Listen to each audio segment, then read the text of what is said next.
Assessment methods.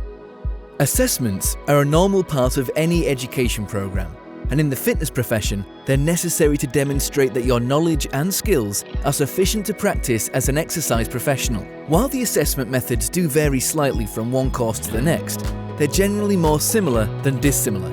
It's usually only the content and context of the assessment that changes between qualifications. We understand that being assessed is often a nerve-wracking experience, and our team of friendly and supportive assessors are excellent at putting you at ease and taking the sting out of the assessment process. This short video guide is designed to give you a holistic overview of some of the more common assessment methods used in our programs. Practical assessments. Practical assessments are normally used to showcase your ability to deliver safe and effective exercise.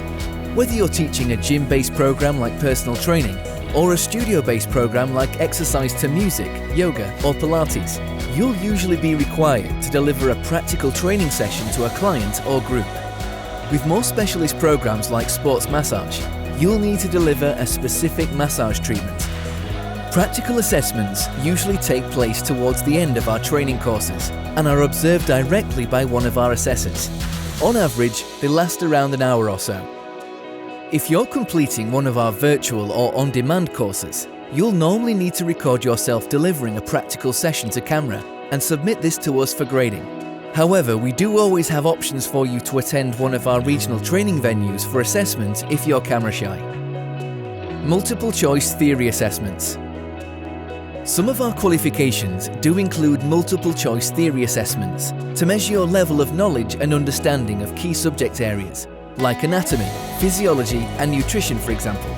The number of questions in an assessment and the grade that's needed to pass does vary, although most have between 30 to 40 questions, and you'll usually need to achieve at least 70%. Theory assessments are normally completed towards the end of our courses, although if you're completing your course in an online or virtual format, you'll complete your theory assessments online also.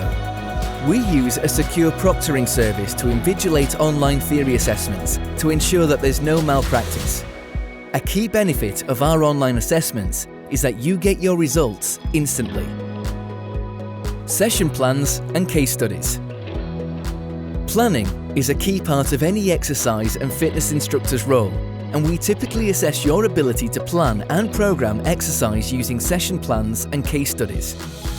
Session plans normally focus on individual sessions delivered by you during a practical assessment, like a gym induction or studio-based exercise class, for example. Case studies tend to look at exercise programmed over a number of weeks or months, so that we can see how you progress and adapt the program to meet the needs of your clients. Most of the session plans and case studies will be completed during and after the attended part of your training course, and our course tutors will guide you through everything you need to know to pass them. Again, if you're doing your course online, then you may be able to start these earlier. You'll usually be required to base your case study on a real person, and you may even need to implement practically all or part of your program before it can be assessed. We'll provide you with all the templates that you need to complete these assessments, so all you need to do is complete and submit them for marking. Online workbooks. Online workbooks are usually informal knowledge-based assessments that are completed online to ensure that you have sufficient knowledge to engage in the practical training and assessment. Ideally, these assessments will be completed before you attend or partake in the practical training.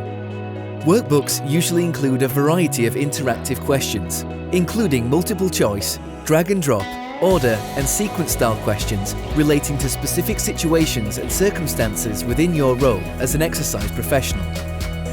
You'll normally be required to answer all of the questions in these workbooks correctly, but you can retake these assessments as often as you need to pass them. Any questions that are answered incorrectly will simply need to be re-answered. Online worksheets. Some parts of our qualifications require your knowledge and understanding to be assessed, using more open-style questions where you need longer and more descriptive answers. All of our online worksheets are completed and submitted in a web browser, so there's no need to download any forms. You simply complete the questions, save your progress, and then when you're ready, submit them for marking. It's important to note that we're not assessing your spelling or grammar. only your technical knowledge and understanding of the subject area, so there's no need to stress about that. All of the information that you need to pass your assessments is supplied in the materials that we supply to you when you enroll. We know that for many of our students, the assessments process can often be a tense and nail-biting time. This is why we'll do all we can to ease some of that pressure, including marking your work promptly, usually within 7 days of submission. We're an organisation that truly champions inclusivity. If you have a confirmed learning difficulty, like dyslexia or dyscalculia for example, we have a number of ways in which we can reasonably adjust your assessments to make them more accessible and fairer. For more information on this process, it's best to speak directly to your learner support tutor.